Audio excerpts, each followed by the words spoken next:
سورۃ الضحیٰ آیت نمبر 1 سے 11 تک. بسم اللہ الرحمن الرحیم. والضحیٰ، قسم ہے دھوپ کی. دھوپ کی قسم یا چاشت کے وقت کی قسم، کیونکہ وہ وقت انتہائی سہانا وقت ہوتا ہے.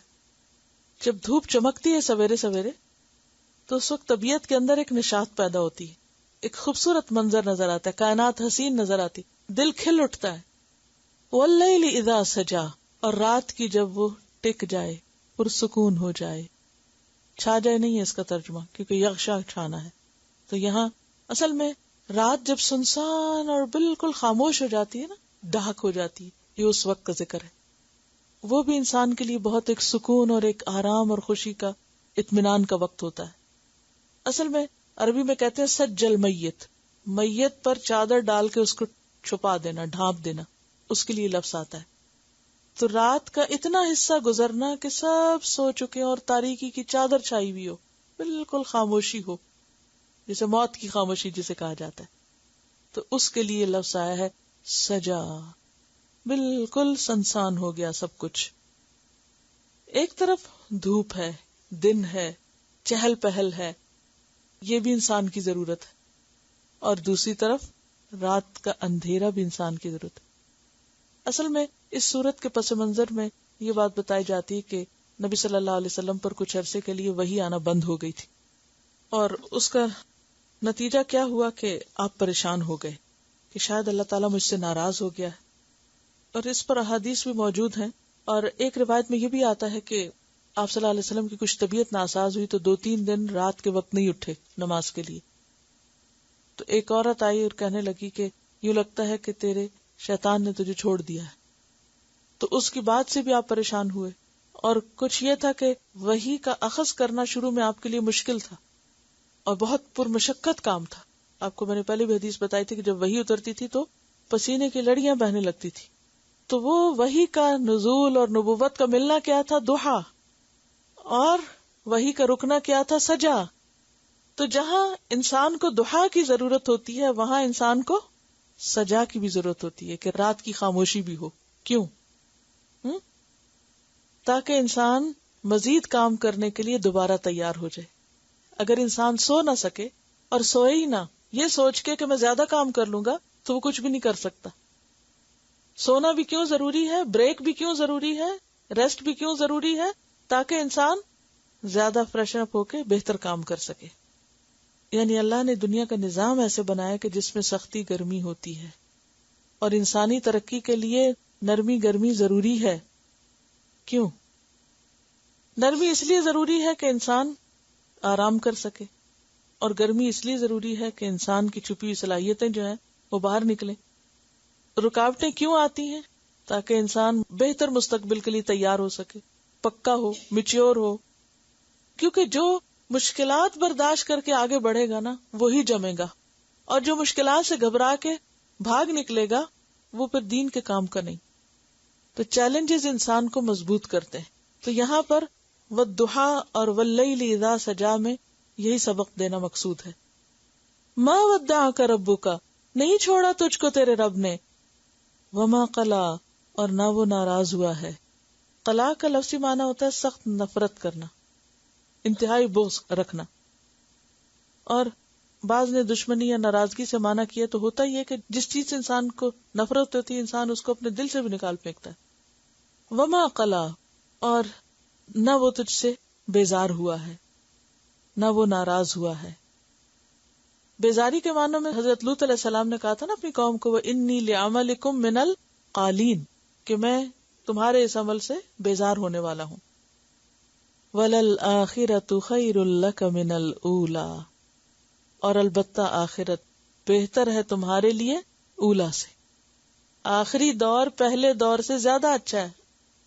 یعنی آج اگر آپ کو مشکلات پیش آ رہی ہیں، کیونکہ مکی صورت ہے نا، اور مکہ میں آپ کو نبوت کے دعوے کے ساتھ ہی مشکلات پیش آنا شروع ہو گئی تھی، تو تسلی دی جا رہی ہے کہ اگر آج مشکل وقت آ گیا ہے تو کل آسانی بھی ہوگی، اور کل زیادہ بہتر وقت آئے گا.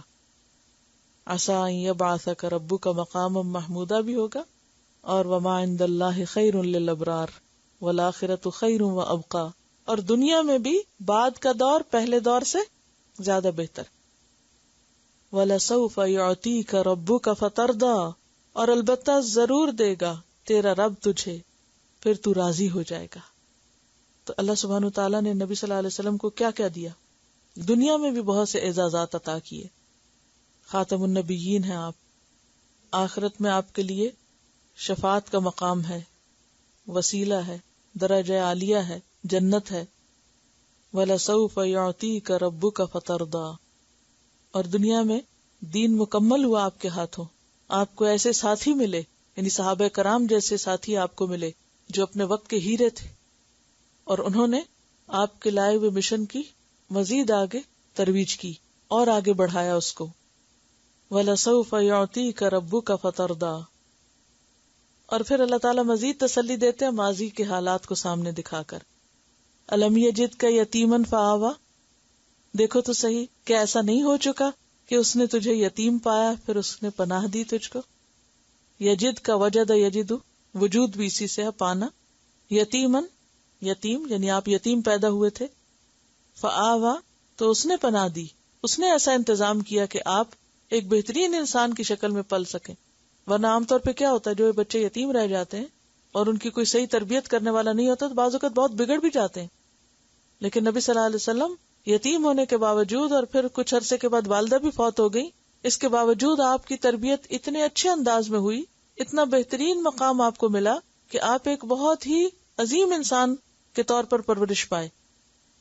اور یہ اللہ کا خاص احسان تھا آپ پر. وَوَجَدَكَ ضَالًّا فَهَدَىٰ، اور اس نے پایا آپ کو راہ بھولا پھر ہدایت دی. دیکھیے کہ بعض لوگ اس کو گمراہ کہتے، تو جو ہمارے یہاں اردو میں گمراہ کی سینس ہے نا وہ ذرا نیگیٹو ہے. تو مطلب راہ بھولا کا بھی یہی ہے، راہ بھول گیا، لیکن انداز ہے کہنے کا. تو اس نے آپ کو ناواقف راہ پایا پھر ہدایت دی. یعنی نبوت سے پہلے آپ تلاش حق کے لیے کہاں جاتے تھے؟ غار ہرا، اپنے بیوی بچوں سے دور جا کے غور و فکر کرتے، معاشرے کی حالت پہ کڑتے. اور آپ کے اوپر وہ جو ایک کیفیت تھی اس کو دور نہیں کیا اللہ نے، آپ کو راستہ نہیں دکھایا. جیسے آتا نا، ما کنت تدری مل کتاب ولا الایمان ولکن جعلناہ نورا نہدی بہ من نشاء من عبادنا، اور وَلَقَدْ آتَيْنَاكَ سَبْعًا مِنَ الْمَثَانِي وَالْقُرْآنِ الْعَظِيمِ، اور الْيَوْمَ أَكْمَلْتُ لَكُمْ دِينَكُمْ وَأَتْمَمْتُ عَلَيْكُمْ نِعْمَتِي، بہت نعمتیں آپ کو ملی تھی. وَوَجَدَكَ ضَالًّا فَهَدَىٰ، اور دال جو ہوتا ہے نا یہ ذہنی طور پر بھی راہ بھولنے کے لیے ہوتا ہے اور حصی طور پر بھی، اور محبت میں کسی پر فریفتہ ہونے کے لیے بھی آتا ہے. جیسے یعقوب علیہ السلام کے بچوں نے اپنے والد کو کیا کہا تھا؟ ان ابانا لفی ضلال مبین، کہ ہمارے والد تو کلی گمراہی میں. اب وہ گمراہی دین سے ہٹنا نہیں تھا، اس سے مراد کیا تھی کہ یوسف علیہ السلام کی محبت کی وجہ سے آپ ان کی طرف زیادہ مائل ہیں، یعنی آپ ادھر زیادہ جھکے ہوئے ہیں. تو سیدھے راستے سے دائیں یا بائیں ہونا کیا ہے؟ راہ گم کرنا. تو یہاں دلال کا مطلب نعوذ باللہ کوئی دین میں گمراہی نہیں ہے. تو دلال میں مانا پایا جاتا ہے صحیح رستے سے تھوڑا ہو یا زیادہ ہٹ جانا، یعنی تھوڑا سا ہٹنا یا زیادہ ہٹنا. یعنی اس بات کو کہ تھوڑا سا ہٹنا یا زیادہ ہٹنا کو آپ یوں سمجھے کہ جیسے آپ ابھی پریکٹس کریں، ایک نقطہ لگائیں، ڈاٹ، اچھا اس کے ارد گرد چاروں طرف نقطے لگا دیں، جتنے لگتے ہیں لگا دیں. 4 لگائیں اور پھر 4 کے بیچ میں ایک ایک اور لگائیں، 8 نقطے لگ جائیں گے. اب آپ اس نقطے سے شروع کر کے ایک ایک لکیر کھینچیں، کہاں جاتا ہے؟ پھر وہ جو اینڈ ہے، نہیں سمجھ آیا؟ یعنی آپ دیکھیں نا کہ ایک نقطہ لگایا، پھر آپ نے 4 لگائے اس کے ارد گرد، پھر ان 4 کے بیچ میں ایک ایک لگا دیا، وہ کیا ہو گئے؟ 8 نقطے ہو گئے. اب آپ دیکھیں اس سے زیادہ لگیں گے بھی نہیں. اچھا اب آپ دیکھیں کہ ایک نقطہ جو کہ ساتھ ساتھ ہے، سارے بالکل ساتھ ساتھ ہے، اگر اس کو آپ لکیر کھینچے تو اب آپ دیکھیں کہ کیا ہوگا. سینٹر والے سے اگر ایک کو کراس کر کے جائیں، دوسرے کو جائیں، تیسرے کو، تو وہ کوئی ادھر جا رہا ہے، کوئی ادھر جا رہا ہے، کہ قریب ترین تھے. تو چھوٹا سا بھی رستے سے ہٹنا بعض اوقات وہ انسان کو دور پہنچا دیتے. جسے جہاز اڑتے ہیں نا، تو اگر ان کی ڈائریکشن میں ذرا سا بھی فرق ہو نا، چند انچز کا بھی، تو اینڈ میں کہیں سے کہیں پہنچ جائیں. ہاں نہیں، نقطے کے معاملے نہیں، جہاز کی بات کر رہی ہوں کہ وہاں اڑتے ہوئے اگر ذرا سا بھی ڈائریکشن میں فرق ہو تو جو ڈیسٹینیشن ہے وہ بدل جائے گا. وَوَجَدَكَ ضَالًّا فَهَدَىٰ، تو اس کا یہ مطلب نہیں کہ نعوذ باللہ نبی صلی اللہ علیہ وسلم اس سوسائٹی کی کسی غلط چیز میں پائے گئے تھے تو اللہ تعالیٰ نے آپ کو سیدھا راستہ دکھایا. اس کا مطلب یہ ہے کہ جو صحیح چیز نبوت اور وحی کے ذریعے آپ کو ملی وہ پہلے نہیں تھی آپ کے پاس. حالانکہ آپ ان لوگوں میں سے تھے جو شرک نہیں کرتے تھے، کبھی آپ نے شراب نہیں پی تھی، کبھی آپ نے کوئی اور برا کام نہیں کیا تھا، لیکن اصل دین تو وہی تھا جو پھر جبریل کے ذریعے آپ کے پاس بھیجا گیا. جس رب نے آپ کو یہ راستہ دکھایا وہ کیا آئندہ خیال نہیں کرے گا؟ کتنی خوبصورت آیت ہے. ہم سب کو بھی فکر ہوتی ہے نا، پتہ نہیں اس کے بعد کیا بنے گا. تو میں ہمیشہ تسلی دیتی ہوں اس سٹیج پر اپنے اسٹوڈنٹس کو کہ جو رب یہاں تک لائے نا وہ آگے بھی راستہ دکھائے گا. بات یہ ہے کہ ہماری تڑپ اور ہماری طلب جو ہے وہ زندہ رہے، سچی رہے. وَوَجَدَكَ عَائِلًا، اور پایا تجھ کو مفلس. آلہ یا عیلو، عیلتن سے، عیلتن مفلسی تھی کو کہتے ہیں. یہ جو کہ آپ یتیم تھے اور پھر اس کے بعد آپ کے چچا ابو طالب جو تھے جن کی سرپرستی میں آپ تھے وہ خود بھی عیالدار تھے اور مالی طور پہ بہت مضبوط نہیں تھے، لیکن جب حضرت خدیجہ رضی اللہ تعالیٰ عنہا سے آپ کی شادی ہوئی تو دنیاوی دولت بھی آپ کے پاس بہت آئی. وَوَجَدَكَ عَائِلًا فَأَغْنَىٰ، اور پایا تجھ کو عیالدار یا مفلس، فَأَغْنَىٰ، پھر اس نے غنی کر دیا، یعنی بے نیاز کر دیا، مالدار کر دیا. اب کرنا کیا ہے؟ فَأَمَّا الْيَتِيمَ فَلَا تَقْهَرْ، پھر یتیم، دیکھیں مسلسل یتیم کی بات آ رہی ہے، اور یتیم کے معنوں میں بھی اور سمبولیکلی بے سہارا لوگ، معاشرے کے بے سہارا. فَأَمَّا الْيَتِيمَ، تو جہاں تک یتیم کا تعلق ہے، فَلَا تَقْهَرْ، تو اس پہ قہر نہ کرنا، سختی نہ کرنا یا دباؤ نہ ڈالنا. قہر جو ہوتا ہے کسی زیر دست کو کمزور پا کے دبانے کے لیے آتا ہے کہ کوئی بول نہ سکے، ہل نہ سکے. یعنی بعض اوقات لوگ اگر کسی کی مدد کرتے ہیں یا کسی کے کام آتے ہیں تو پھر کیا کرتے ہیں، اس کو پورے کا پورا اپنے کنٹرول میں لینا چاہتے ہیں کہ وہ اپنی مرضی سے سانس بھی نہ لے سکے، کوئی ڈیسیژن نہ کر سکے، کچھ نہ کر سکے اپنے ارادے اور اپنی خواہش سے. وہ پھر اپنی ہر بات میں پابند ہو کس کا؟ اس کا جو اس کی مدد کر رہا ہے. ابھی انہوں نے بات کی تھی کہ دباؤ ڈالنا، یعنی جب ہم کسی کو کچھ دے دیتے ہیں نا تو پھر ہم جیسے قریبی رشتے دار ہیں، اگر ان کو کچھ دے دیا تو پھر ہم کیا چاہتے ہیں، یہ ہمارے پنجے میں رہے، یہ ہمارے دباؤ میں رہے، اور یہ ہر وہ کام کریں جو ہم چاہتے ہیں اور وہ نہ کریں جو ہماری مرضی کے خلاف ہے یا ہمارے مفادات کے خلاف کام نہ کریں. تو ایسا کرنا جو ہے یہ درست نہیں. ہمارا فرض کیا ہے؟ ضرورت مند کو دے کے فارغ، اس کے بعد اسے غلام بنا لینا یا اس پہ اپنی مرضی جتانا یا اس کو اپنی مرضی سے اپنے مرضی کے مطابق موڑنے کی کوشش کرنا، یہ درست نہیں. فَأَمَّا الْيَتِيمَ فَلَا تَقْهَرْ، تقہر کا مطلب یہ نہیں ہے کہ تم اس کو مارو پیٹو نہیں، کیونکہ تربیت کرنے کے لیے یتیم کی بعض اوقات اس کو ڈانٹنا بھی پڑتا ہے. تقہر کا مطلب ہے اس کو دباؤ میں نہ رکھو، اس کو کنٹرول نہ کرو. وَأَمَّا السَّائِلَ فَلَا تَنْهَرْ، اور جہاں تک سوالی کا تعلق ہے تو اس کو جھڑکو مت. نہر ینہر کا کیا مطلب ہے؟ یہاں جھڑکنا. وَأَمَّا بِنِعْمَةِ رَبِّكَ، اور جہاں تک آپ کے رب کی نعمت کا تعلق ہے، فحدث، تو اس کو بیان کرو. نعمت سے مراد کیا ہے؟ نبوت، قرآن، ہدایت، اور خاص طور پر ان نعمتوں کا ذکر جو پیچھے گزری. کیا کیا؟ الم یجد کا یتیمن فآوا، یعنی یتیمی کی حالت میں پناہ دی، دلال کی حالت میں ہدایت دی، عیالداری کی حالت میں غنا دی. تو اب کیا کریں؟ آپ کو جو اللہ نے دیا ہے فحدث، آپ اس کو آگے بیان کریں، آپ اسے دوسروں سے شیئر کریں، اس کو بانٹیں، اس کو آگے تقسیم کریں. یعنی آپ کو اگر نبوت دی تو آپ نبوت کی ان ذمہ داریوں کو نبھا کے لوگوں کو ہدایت دینے کا کام کریں. اسی طرح قرآن دیا تو اس کی تعلیم آگے دیں. آپ کو یتیمی میں پناہ دی تو آپ بھی بے سہارا کی مدد کریں. اور اسی طرح جو مال و دولت اللہ نے آپ کو دیا اس میں دوسروں کو شریک کریں. وَأَمَّا بِنِعْمَةِ رَبِّكَ فَحَدِّثْ، اور حدث و یحدث و تحدیث کا ویسے معنی ہوتا ہے زبان سے بات کرنا. تو زبان سے بات کرنے میں کیا چیز آتی ہے؟ کہ ان نعمتوں کا زبانی بھی شکریہ ادا کریں، یعنی ان نعمتوں کا ذکر بھی کریں. تحدیث نعمت کہ انسان کو جو ملا ہو اس کی قدر کرے اور اس کا ذکر بھی کرے، اور وہ نعمت ظاہر بھی ہو. کیا فرض بنتا ہے کہ انسان نعمت کو ظاہر کرے، آگے پہنچائے، اس کا ذکر کرے، اس پر شکر ادا کرے. جیسے آپ صلی اللہ علیہ وسلم کے پاس ایک شخص آیا اور اس کے جسم پر میلے کچیلے کپڑے تھے. آپ نے فرمایا تمہارے پاس کوئی مال نہیں ہے؟ اس نے کہا سب کچھ ہے، یہ بھی ہے، یہ بھی. تو آپ نے فرمایا کہ جس کو اللہ نے یہ سب کچھ دیا ہو اسے چاہیے کہ اس کا اثر اس کے جسم پر نظر آئے. تلاوت حدث. تو یہاں پر کون سی نعمت ہے جس کا ذکر کیا جا رہا ہے؟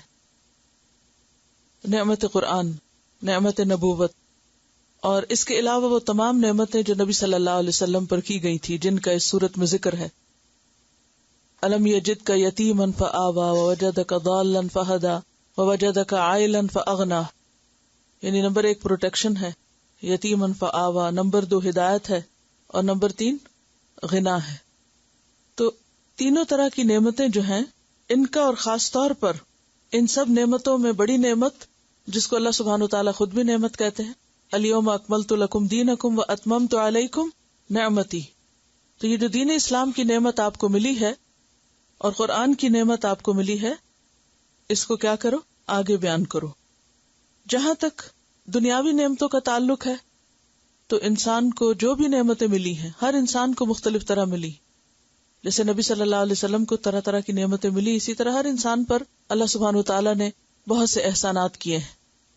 تو انسان کا کام کیا ہے کہ وہ کیا کرے؟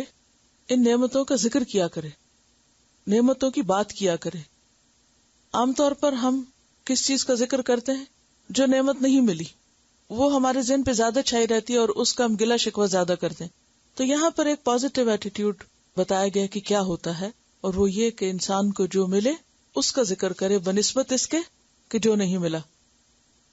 اسی طرح اگر کسی انسان کی طرف سے ہمیں کوئی خیر اور بھلائی ملی ہے تو اس کا ذکر کرنا چاہیے بنسبت اس کے اگر اس انسان کی طرف سے کوئی تکلیف پہنچی ہو.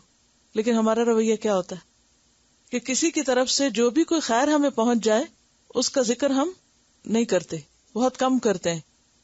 لیکن اگر کسی کی طرف سے کوئی تکلیف پہنچے تو اس کا چرچا خوب کرتے ہیں. تو کرنا کیا چاہیے کہ اللہ کی طرف سے یا بندوں کی طرف سے ہمیں جو بھلائی نصیب ہو اس کا ذکر زیادہ کیا کریں. نعمتوں کا ذکر کیا فائدہ دیتا ہے؟ اس سے کیا ملتا ہے انسان کو؟ یہ شکر گزاری کا ایک ذریعہ ہوتا ہے، اور شکر گزاری سے انسان کی نعمتوں میں اور اضافہ ہوتا ہے. لَإِن شَكَرْتُمْ لَأَزِيدَنَّكُمْ. جہاں تک بندوں کے احسانات کا تعلق ہے تو حدیث میں آتا ہے کہ جو شخص لوگوں کے احسان پر ان کا شکر نہیں کرتا، جیسے شوہر کا احسان ہے، ماں باپ کا احسان ہے، بہن بھائیوں میں سے کوئی ہم پر احسان کرتا ہے، یا عام انسانوں میں سے کوئی اور ہم پر احسان کرتا ہے، تو جو لوگوں کا شکر ادا نہیں کرتا، من لم یشکر الناس لم یشکر اللہ، تو وہ اللہ کا بھی شکر گزار نہیں ہوتا. کوئی بڑا ہو یا چھوٹا ہو. جب بعض اوقات بچے ہماری کوئی خدمت کر دیتے ہیں، کوئی کام کر دیتے ہیں، تو ہمیں ان کے ساتھ بھی کیا رویہ کرنا چاہیے؟ ان کا بھی شکر گزار ہونا چاہیے. یعنی شکر گزاری یہ نہیں کہ ہم سے کوئی بڑا ہمارے ساتھ کوئی احسان کرے تو ہم اس کے شکر گزار ہوں، اور اگر ہم سے چھوٹا کوئی احسان ہم پر کرے تو ہم کہیں کہ اس نے کیا کیا، یا اس کا تو شکریہ نہ بھی کیا تو کیا کرے گا ہمارا، ہم اس کو فار گرانٹیڈ لے لیتے ہیں. تو کوئی بھی ہو، بڑا ہو چھوٹا ہو برابر کا ہو، تو اس پر شکر ادا کرنا لازم ہے، کیونکہ شکر انسان کے لیے مزید نعمتوں کا دروازہ کھولتا ہے. ایک اور روایت میں آتا ہے کہ جو شخص تم پر کوئی احسان کرے تو چاہیے کہ تم بھی اس کے احسان کا بدلہ دو. اگر مالی بدلہ دینے کی استطاعت نہیں تو یہی کرو کہ لوگوں کے سامنے اس کی تعریف کرو. یہ تحدیث ہے. تحدیث کا کیا مطلب ہوتا ہے؟ بات کرنا. یعنی مثلاً آپ کی کسی بہن بھائی نے یا کسی نے بھی کوئی، تو ہوتا کیا ہے جب خاندان کے لوگ اکٹھے بیٹھتے ہیں تو عموماً ہم گلے شکوے زیادہ کرنے لگتے ہیں نا. یعنی فلاں نے میرا حال نہیں پوچھا، فلاں نے یہ کر دیا میرے ساتھ، فلاں نے وہ کر دیا. تو اس سے کیا ہوتا ہے؟ خود بھی دکھی ہوتے ہیں اور دوسروں کو بھی کرتے ہیں سنا سنا کے. تو اس کے برعکس ہونا کیا چاہیے کہ اب خاص طور پہ قرآن پڑھ کر، اور اما بنعمت ربک فحدث، تو رب نے ہی ساری نعمتیں کی ہیں نا. کسی بندے کے ذریعے بھی جو ہم پر نعمت آتی ہے یہ بھی دراصل رب ہی کا احسان ہوتا ہے. تو اس کا چرچا کرنا چاہیے. یعنی دوسروں کے بارے میں غیبت تو نہیں کرنی چاہیے، دوسروں کے بارے میں خیر اور بھلائی کی بات کرنی چاہیے. کیونکہ جس نے لوگوں کے مجمع میں اس کی ثنا و تعریف کی تو اس نے شکر گزاری کا حق ادا کر دیا. یعنی اگر آپ کے ساتھ کسی نے بھلائی کی ہے اور آپ اس بھلائی کا ذکر دوسرے کے ساتھ کرتے ہیں کہ فلاں شخص نے میرے ساتھ احسان کیا ہے، تو یہ بھی دراصل ایک کیا ہے، شکر گزاری کا ایک طریقہ ہے. تو ہر نعمت کے شکریہ کے مختلف طریقے ہوتے ہیں. مالی نعمت کا شکر کیسے ادا ہوتا ہے؟ زکوٰۃ دے کر اور خود اپنے اوپر بھی خرچ کر کے. یعنی اما بنعمت ربک فحدث میں یہ بھی آتا ہے کہ حدیث میں نے آپ کو سنائی تھی، نبی صلی اللہ علیہ وسلم کے پاس ایک شخص آیا کہ جس کا حال بہت خراب تھا، تو آپ نے پوچھا کیا تمہارے پاس کچھ مال ہے؟ اس نے قسمیں گنوائی، یہ بھی ہے، یہ بھی، یہ بھی. تو آپ نے فرمایا کہ اگر اتنا کچھ ہے تو تمہارے جسم پر اس کے آثار نظر آنے چاہیے. تو تحدیث نعمت میں صرف دوسروں پر خرچ کرنا نہیں، شکر گزاری صرف یہ نہیں کہ آپ صدقہ خیرات کریں، شکر گزاری یہ ہے کہ اپنی ذات پر بھی صدقہ کریں. اور ایک اور بات یہ ہے کہ سورت الضحیٰ سے آخر تک ہر سورت کے ساتھ تکبیر پڑھنا جو ہے وہ اس کے بارے میں آتا ہے کہ یہ مسنون ہے. ابن کثیر نے ہر سورت کے اختتام پر ایک مرتبہ تکبیر کہنے کو سنت کہا ہے. فَأَمَّا بِنِعْمَةِ رَبِّكَ فَحَدِّثْ. تو رب کی نعمت کا ذکر آپ کیسے بیان کریں گے کہ اس کے بعد جتنی بھی صورتیں پوری ہوں اس میں ہر صورت کے اختتام پر یعنی تکبیر کہیں. اور امام بغوی نے ہر صورت کے شروع میں تکبیر کہی ہے. تو بہرحال شروع ہو یا آخر بیچ میں ہی بنتی ہے، ایک ختم ہوتی ہے اور ایک شروع ہوتی ہے. چلیے دوبارہ ان آیات کی تلاوت سنیے. اگرچہ اس صورت میں خطاب نبی صلی اللہ علیہ وسلم سے ہے، لیکن ظاہر ہے کہ آپ ہمارے لیے ایک نمونہ ہیں، اور پھر آپ کے توسط سے باقی سب کے لیے بھی اس میں سبق ہے. آپ دیکھیے کہ جب ہم دین کے رستے پر آتے ہیں تو مشکلات آتی ہیں. بعض اوقات بہت ہوپ فل ہوتا ہے انسان، والضحیٰ، اور بعض اوقات ایسے لگتا ہے جیسے ہر چیز رک گئی ہو، کچھ ہو نہیں رہا، ہر چیز ٹھہر گئی ہے، سٹک ہو گئی ہے. پھر اس وقت انسان کو شیطان وسوسے ڈالنے لگتا ہے کہ اللہ تعالیٰ ناراض ہو گیا تم سے. اگر وہ تمہارے ساتھ ہوتا تو تمہارا یہ کام نہ رکتا، یہ مشکل نہ پیش آتی. تو اس پر کیا تسلی ہے؟ ما ودعک ربک وما قلی.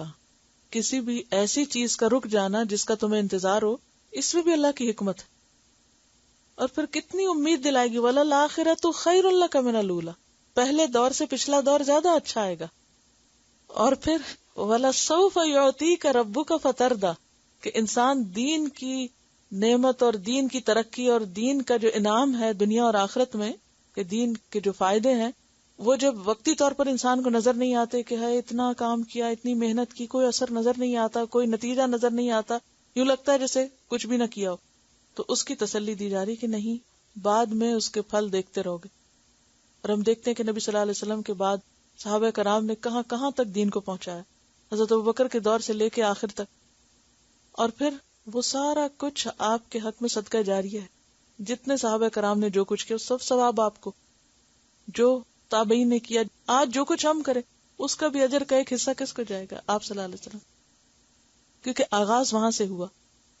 تو پھر یہ ساری نیکی جب قیامت کے دن آپ کے حصے میں آئے گی، وَلَسَوْفَ يُعْطِيكَ رَبُّكَ فَتَرْضَىٰ، تو کیسے خوش ہیں؟ پھر آپ کو جو مزید مقامات اور انعامات اور درجات دیے اللہ نے، اور حوض کوثر کا انعام دیا، اِنَّا أَعْطَيْنَاكَ الْكَوْثَر جو آگے آئے گا، تو یہ ساری چیزیں کیا ہیں؟ یہ خوشخبریاں ہیں آئندہ کی. ابھی مکہ میں یہ سب کچھ ہوا نہیں تھا، لیکن پہلے سے تسلی دے دی گئی. یہ وہ وقت ہے جو انتہائی مشکل وقت ہے، اور ابھی بہت سی مشکلات آ رہی تھی، تو کہا فکر نہیں کریں. وَلَسَوْفَ يُعْطِيكَ رَبُّكَ فَتَرْضَىٰ. اور پھر مزید تسلی ہے، کیا ماضی میں یہ اور یہ اور یہ نہیں ہو چکا؟ ایسی ایسی مشکلیں نہیں تھی تم پر، اور کیا ان مشکلوں سے اللہ نے نہیں نکالا؟ اور وہ مشکلات صرف مادی مشکلات نہیں، روحانی مشکلات بھی ہیں. روحانی مشکل کیا ہے؟ وَوَجَدَكَ ضَالًّا، انسان بھٹکتا پھرتا ہے، کیا صحیح ہے اور کیا غلط ہے، کیا کروں اور کیا نہ کروں، اور اللہ ہدایت کا انتظام کر دے. اور پھر وَوَجَدَكَ عَائِلًا فَأَغْنَىٰ، دنیاوی اور مادی ضروریات بھی پوری کر دے.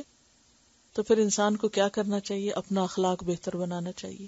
یتیم یعنی معاشرے کے وہ لوگ جو بے سہارا ہوں، جن کو کوئی پوچھنے والا نہ ہو، جن کو کوئی عزت دینے والا نہ ہو، ان کی خیر اور بھلائی اور فلاح کے لیے کام کریں.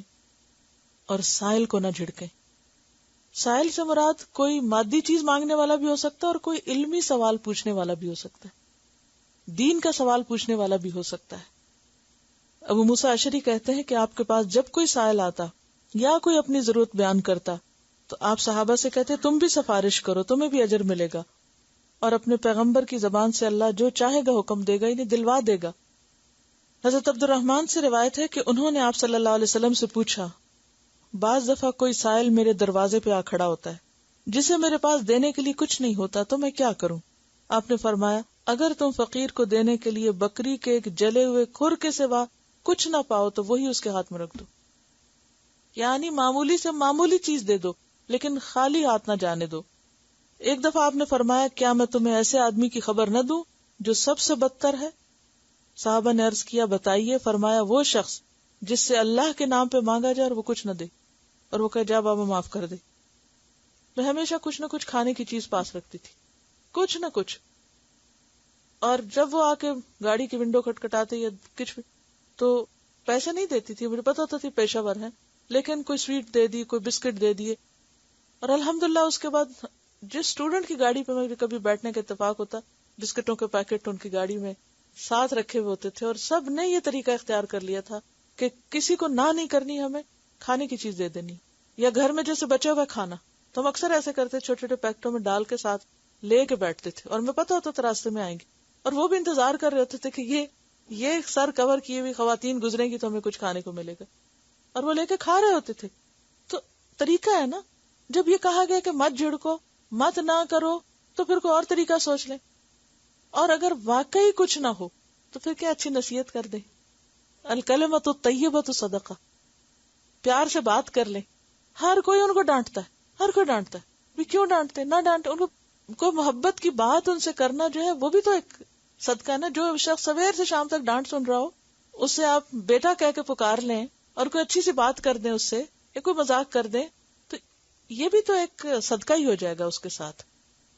لیکن یہ کرنا کہ بس صرف جان چھڑانے والی کرنا اور بیزاری دکھانا اور ڈانٹ ڈپٹ کر کے سر سے اتارنا، اس کا کوئی جواز نہیں، کوئی بھی اس کا جواز نہیں ہے کسی بھی طرح۔ یہ صرف ہمارا شارٹ کٹ ہے جان چھڑانے کا۔ اور پھر نعمتوں کا ذکر کریں۔ بہت سے لوگ نعمت کو ویلیو نہیں کرتے، وہ شکوے بہت کرتے ہیں، لیکن جو ملا ہے اس کی طرف توجہ نہیں ہوتی، خاص طور پر جو دین کی نعمت ہے، یعنی اس کے اوپر شکر گزاری بھی ہو، اور اس کے جو فائدے ہوئے ہیں وہ بیان کریں لوگوں سے۔ آپ کے اسائنمنٹ میں ہے نا اس دفعہ سوال کہ قرآن پڑھ کے جو پایا ہے اس کو 10 لائنوں میں لکھیں، تو آپ ایک 10 صفحے بھر دیں، آپ 10 صفحے بھر دیں۔ وہ تو 10 اس لیے کہا کہ پھر زیادہ مشکل نہ پیش آیا، لیکن یہ اسی کی اصل میں پریکٹس ہے کہ اللہ نے جو نعمت دی اس کو اچھا ذکر کرنے سے کیا ہوتا ہے اس کا ریاکاری، اور ریاکاری میں کیا ہوتا ہے اپنی تعریف چاہنا، اور تحدیث نعمت میں کیا ہوتا ہے شکر گزاری سے اس کا ذکر کرنا تاکہ دوسروں کو بھی شوق آئے۔ ان دونوں میں فرق ہے۔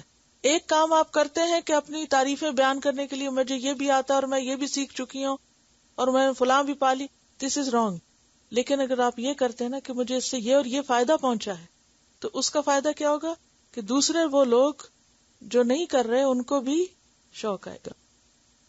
فحدث کا مطلب ہی یہی ہے کہ آپ صلی اللہ علیہ وسلم سے جب خطاب ہے تو مراد یہ کہ جو آپ کو ہدایت دی گئی ہے، جو نبوت عطا کی گئی ہے، جو دین ملا ہے، جو قرآن ملا ہے، آپ اس کا چرچا کریں، آگے اس نعمت کو بانٹیں، اس کو دوسروں تک پھیلائیں، دوسروں تک پہنچائیں۔